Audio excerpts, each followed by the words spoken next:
Baik, terima kasih masih tetap berada di Zoom 21. Kita lanjut ke materi yang berikutnya. Ini adalah materi untuk pertemuan hari ini atau minggu ini, yaitu materi yang pertama, kita belajar mengenai konsep logika. Jadi sebelum kita masuk, mohon maaf, tapi kalau kita mau belajar tentang matematika dikit, jadi kita harus kenal dulu sama yang namanya konsep logika. Bentar.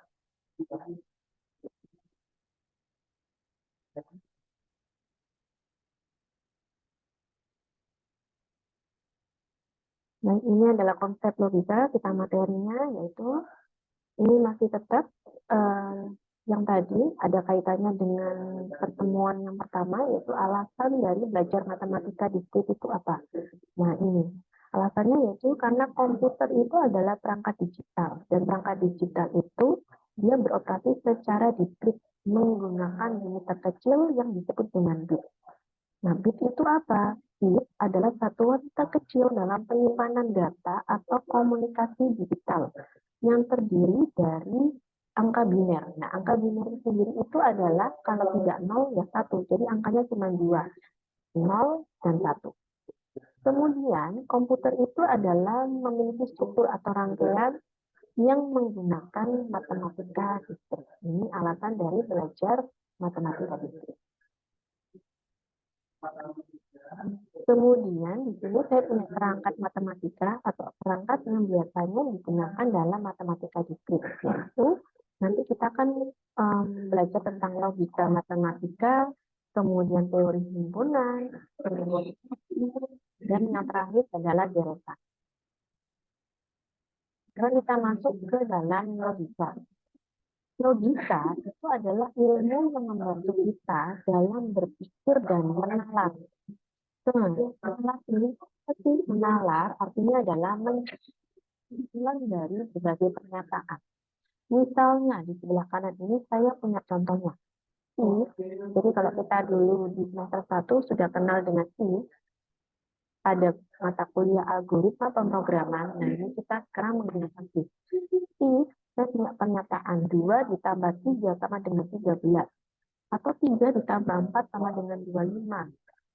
Dan 4 ditambah 5 itu sama dengan 41, maka 5 ditambah 6 berapa?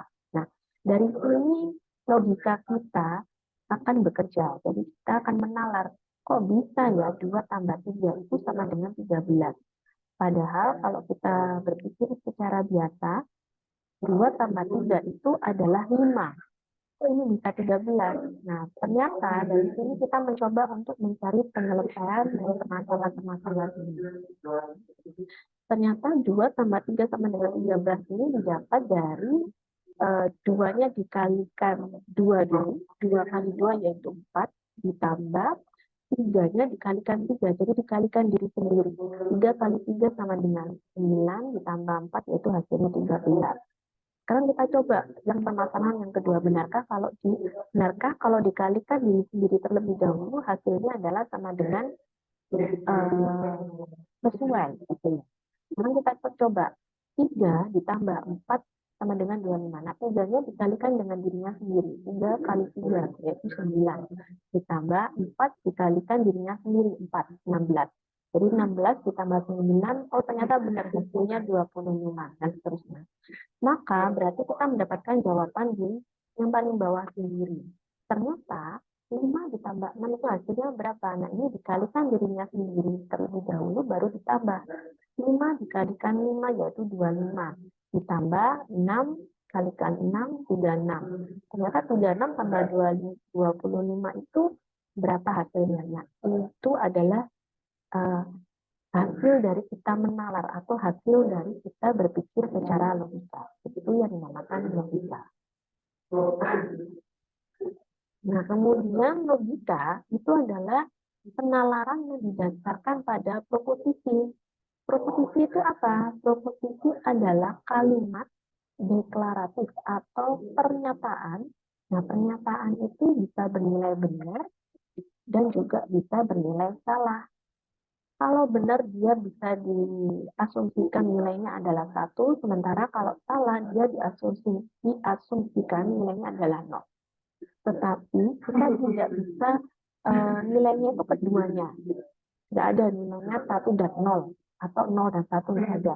Jadi nilainya sudah pasti kalau tidak 1 ya 0. Jadi hanya ada dua nilai. Benar atau salah. Kemudian nilai kebenaran dari sebuah proposisi itu hanya ada dua, benar atau salah. Begitu ya. Kita masuk ke dalam yang namanya proposisi atau pernyataan.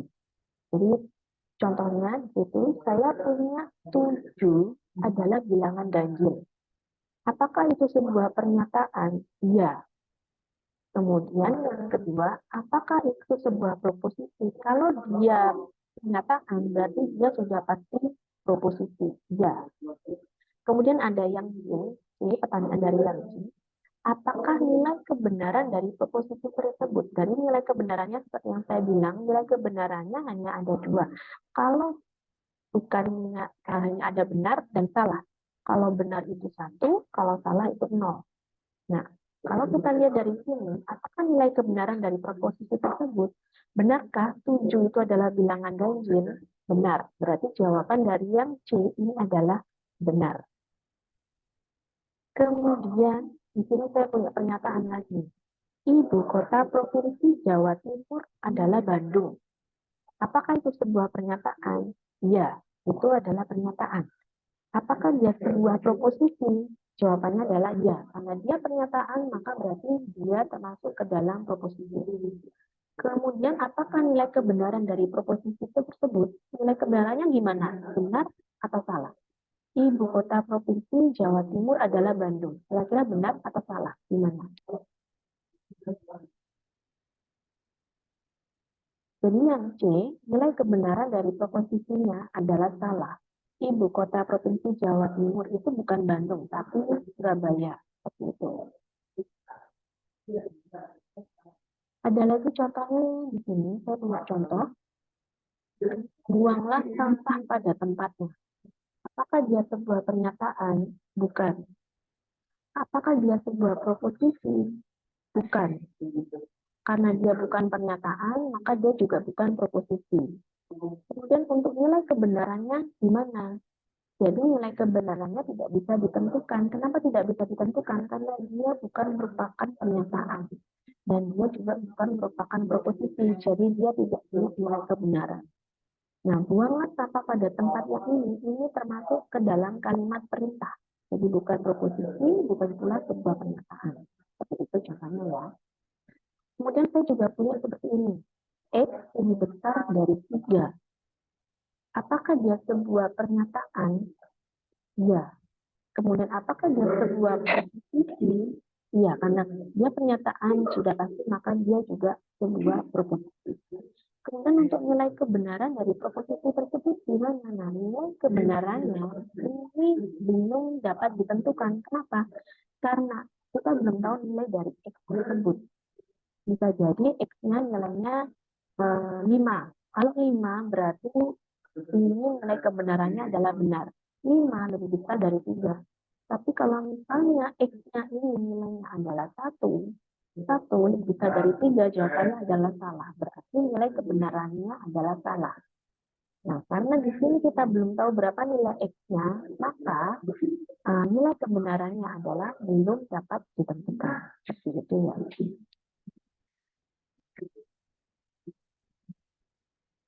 Kemudian di sini ada kombinasi proposisi. Ya, kombinasi proposisi adalah menggabungkan beberapa proposisi menjadi sebuah proposisi gabungan.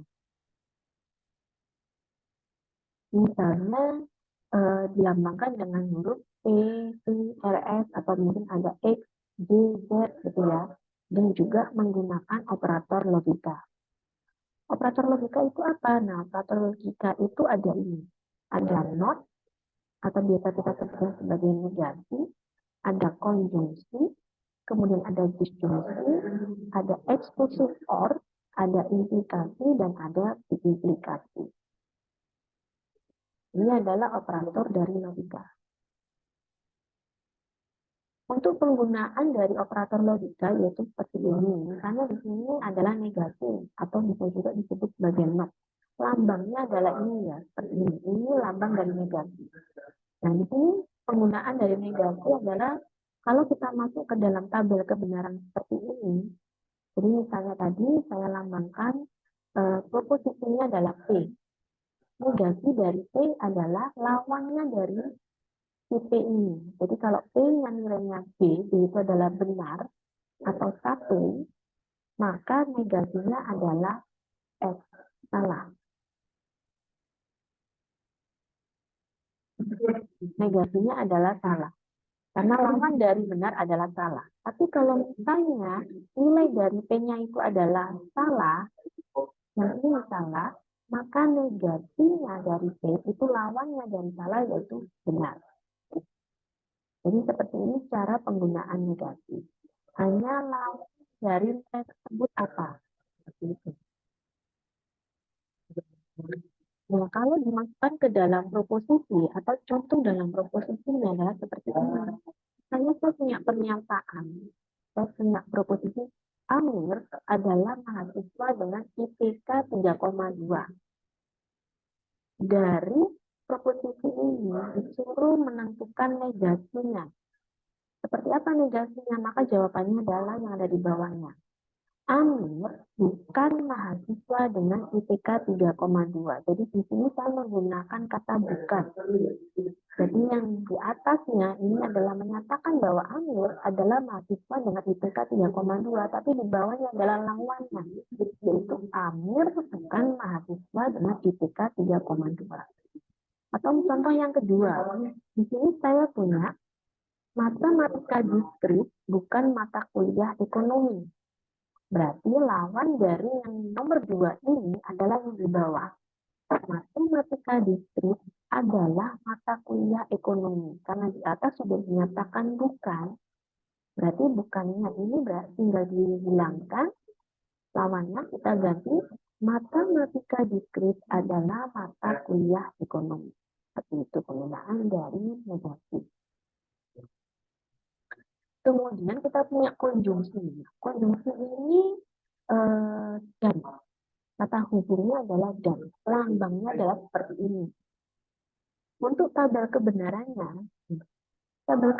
dari konjungsi ini, dia membutuhkan dua proposisi, yaitu P dan Q. Di sini Q-nya saya kasih nilai benar salah, sementara untuk P-nya saya kasih nilai benar salah. Nah, untuk hasil dari konjungsinya, N-nya, ini adalah lambang dari konjungsinya, yaitu dia akan bernilai benar jika kedua proposisinya bernilai benar. Jadi di sini P-nya benar, Q-nya benar, maka dia pasti bernilai benar. Yang lainnya, dia nilainya salah. Ini ketentuan dari konjungsi seperti ini. Untuk contoh proposisinya, nah di sini saya punya dua proposisi. Proposisi yang pertama adalah Andi harus belajar pemrograman di prodi sistem informasi. Sementara proposisi yang kedua yaitu Andi belajar manajemen di prodi sistem informasi.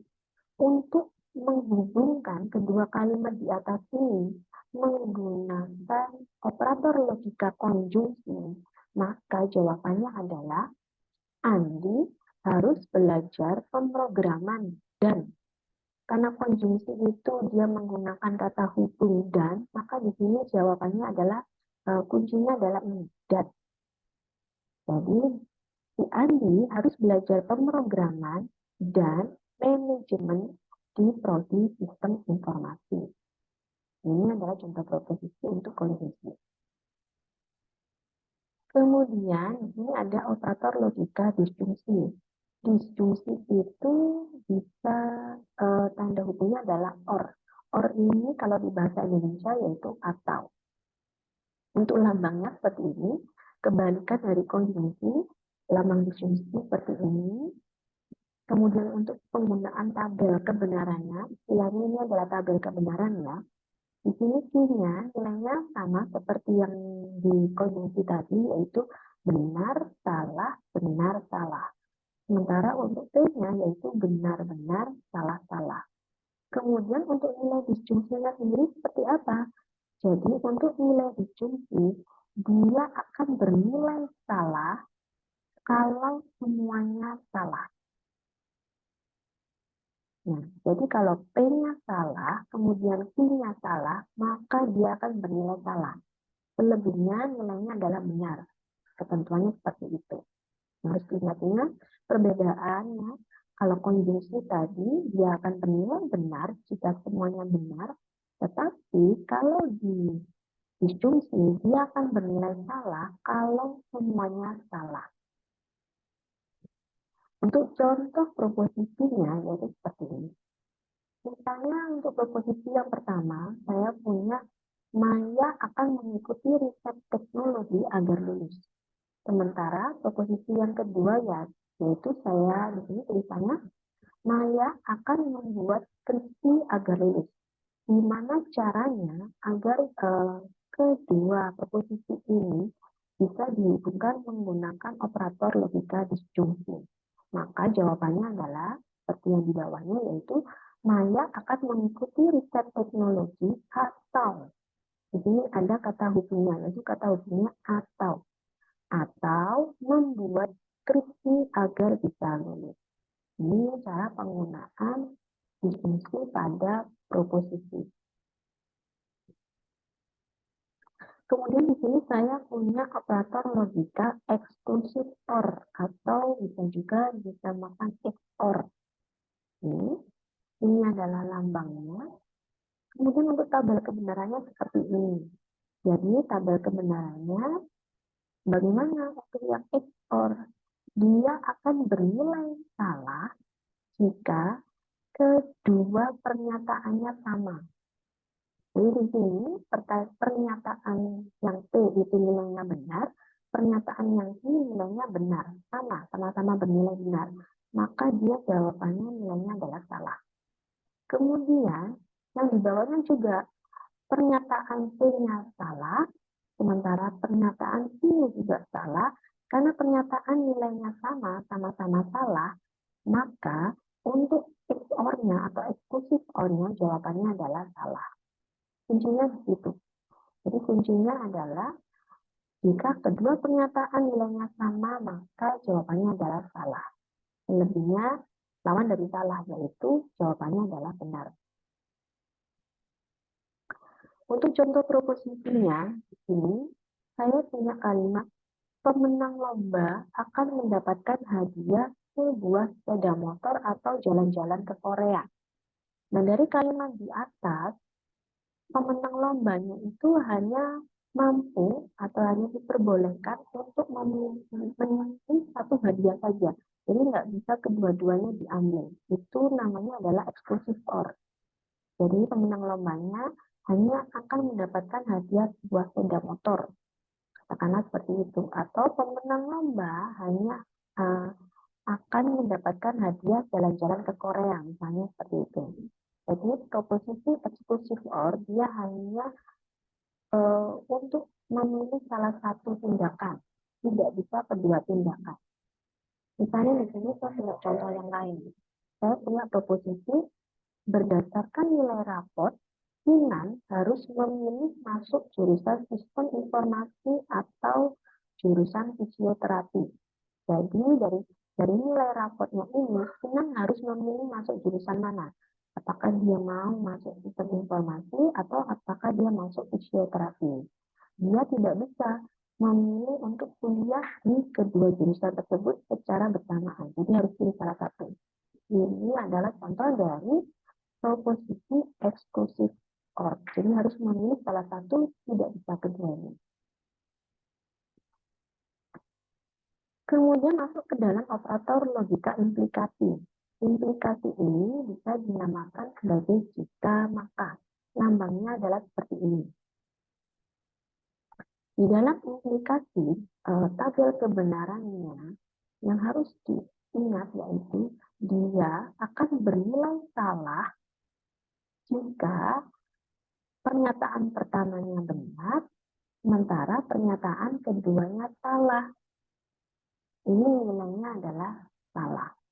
Untuk nilai implikasi yang lain, maka dia lawan dari salah, yaitu benar. Yang harus diingat adalah yang ini, yaitu pernyataan yang pertama benar, sementara pernyataan yang kedua salah, maka nilai dari implikasi adalah salah. Untuk pernyataan-pernyataan yang lain, nilainya adalah benar. Ini tabel kebenaran dari implikasi. Kemudian untuk contoh proposisinya seperti ini. Saya punya proposisi yang pertama, yaitu Yesi mengikuti KKN. Sementara proposisi yang kedua, saya punya contohnya Yesi lulus kuliah.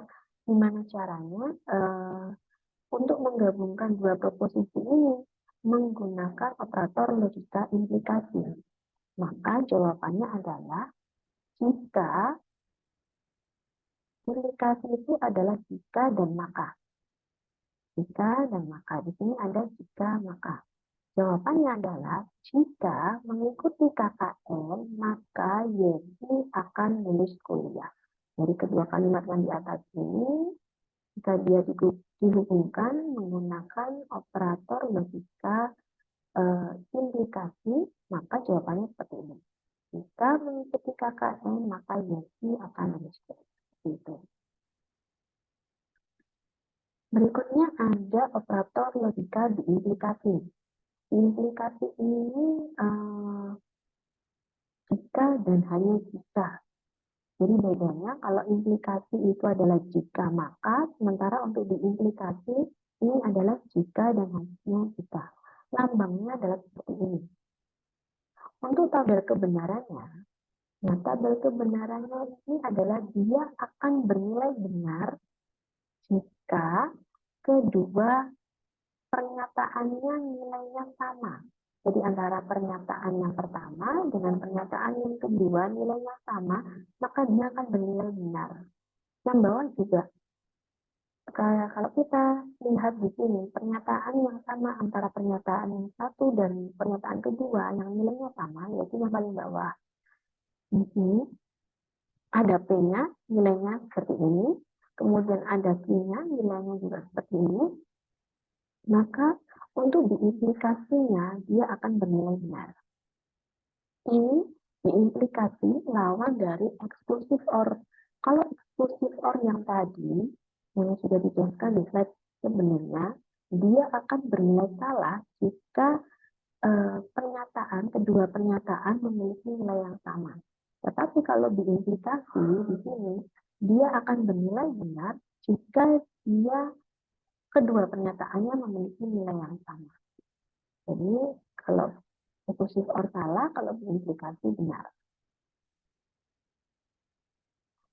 Untuk contoh proposisinya, di sini saya punya ubahlah proposisi berikut ke dalam bentuk P jika dan hanya jika Q.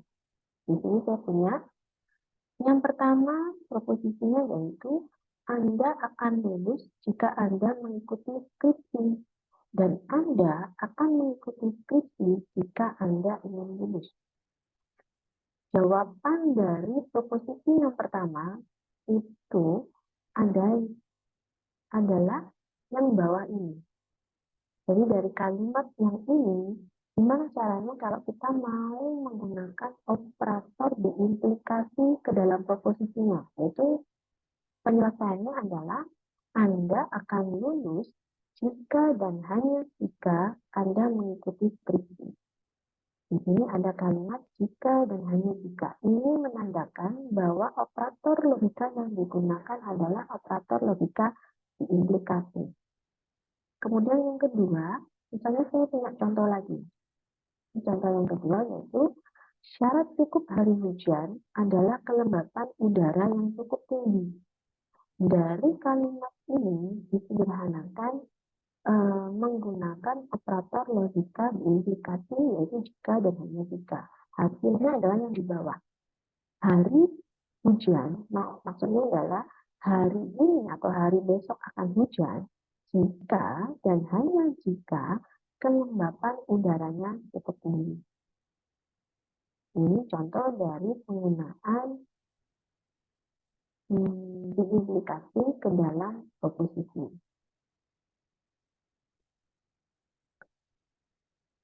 Ini adalah operasi pernyataan. Jadi pernyataan-pernyataan atau operator-operator yang sudah saya sebutkan tadi, dia bisa digabungkan untuk membentuk suatu pernyataan lain yang baru.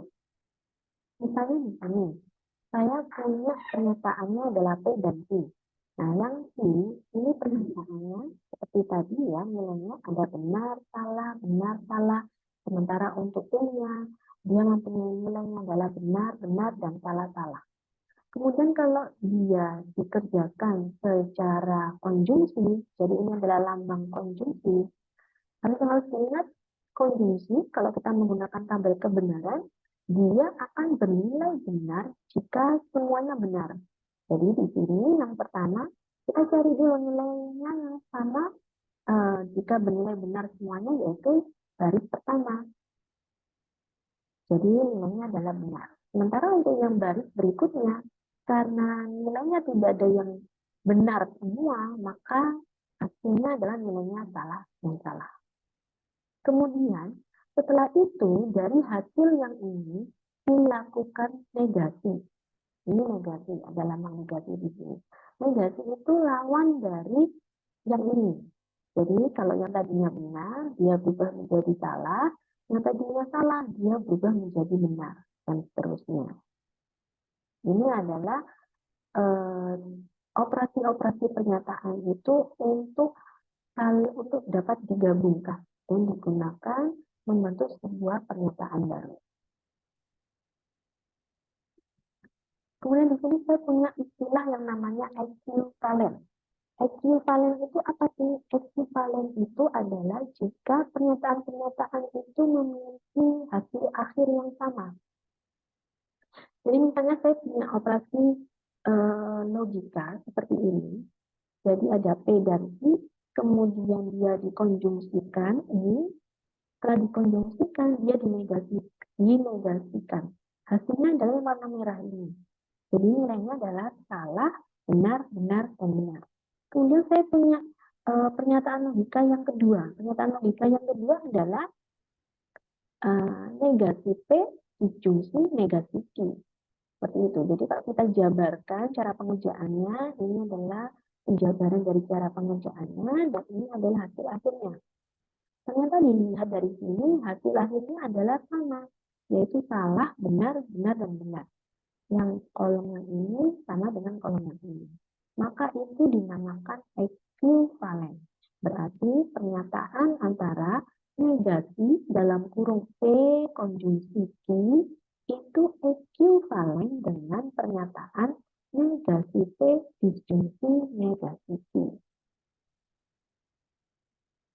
Equivalen itu adalah memiliki hasil akhir yang sama.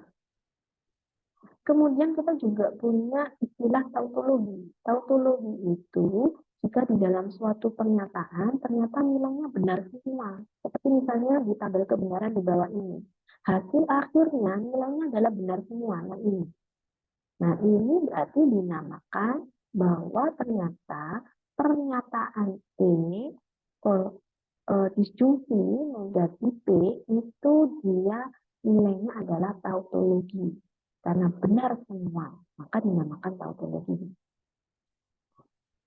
Kemudian di sini juga ada istilah kontradiksi.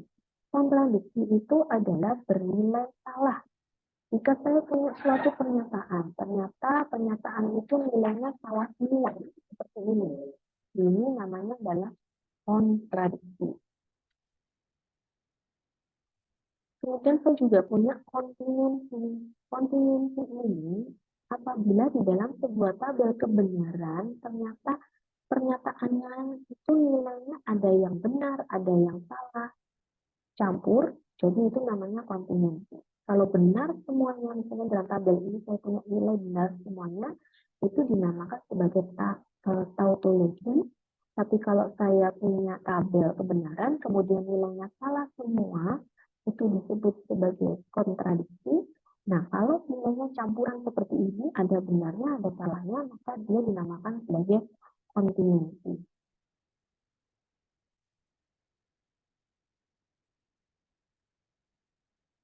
Kita masuk ke dalam varian pernyataan syarat. Jadi varian pernyataan bersyarat ini misalnya saya punya implikasinya adalah P, implikasi Q seperti ini, dia bisa dioperasikan menggunakan convert, invert, dan kontraposisi. Convert itu artinya adalah ganti posisi. Jadi misalnya saya punya P implikasi Q, berarti dia diubah menjadi Q implikasi P. Ganti posisinya, tadinya di belakang jadi di depan, yang tadinya di depan jadi di belakang. Kemudian ada invert.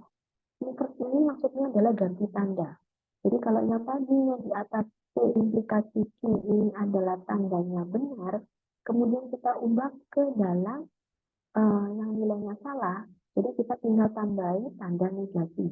Negasi P implikasi negasi Q. Ini adalah tandanya, cara penulisannya seperti itu. Kemudian yang ketiga adalah kontraposisi. Kontraposisi ini maksudnya adalah ganti posisi dan ganti tanda. Nah, posisinya yang tadinya Q berada di belakang, dia berubah menjadi di depan.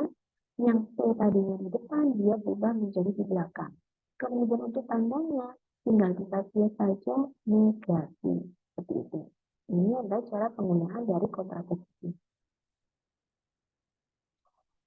Kalau diterapkan ke dalam proposisi, seperti apa? Ini contohnya. Misalnya saya punya proposisi, jika mahasiswa teknik maka ahli matematika. Maka jawabannya, kalau kita disuruh mengerjakannya menggunakan convert, convert tadi dia adalah ganti posisi. Nah, ganti posisinya adalah, pernyataan yang pertama adalah jika mahasiswa teknik. Ini adalah pernyataan yang pertama. Pertanyaan yang kedua, ahli matematika. Ini adalah pernyataan yang kedua. Jadi kalau ganti posisi menggunakan convert, yaitu yang terjadi jika ahli matematika maka mahasiswa teknik. Jadi tinggal diubah-ubah saja. Yang tadinya di posisi di belakang jadi di depan, yang tadinya posisi di depan jadi di belakang. Kemudian untuk invert. Invert ini adalah ganti tanda. Jadi tandanya tinggal diganti seperti ini. Jika bukan mahasiswa teknik, maka tidak ahli matematika. Karena di atas tidak ada bukannya, tidak ada tidaknya, maka tinggal jawabannya ditambah saja bukan dan tidak. Kemudian ada kontraposisi. Nah, kontraposisi ini dia ganti posisi dan dia juga ganti tanda. Ganti posisinya seperti apa? Kita ikuti yang convert ini. Yaitu jika ahli matematika maka mahasiswa teknik. Tinggal ditambahi tandanya yaitu tidak atau bukan. Nah, di sini jawabannya jika tidak ahli matematika maka bukan mahasiswa teknik. Pengerjaan dari kontraposisi. Baik, untuk materinya sudah selesai. Mungkin ada pertanyaan dari rekan-rekan mahasiswa. Mas Setia, Mas Jai?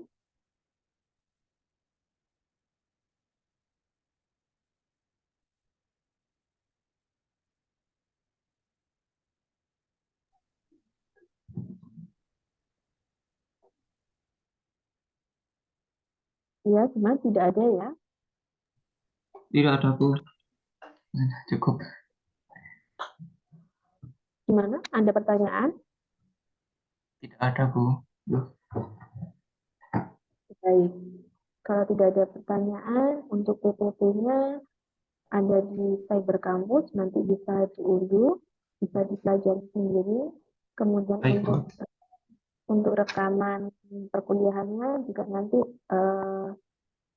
saya unggah ya, nanti saya beritahukan saya unggah di mana, nanti saya kasih linknya. Baik, Bu. Jangan lupa untuk absensi sudah ya Mas Jais yang tadi. Kita, Bu.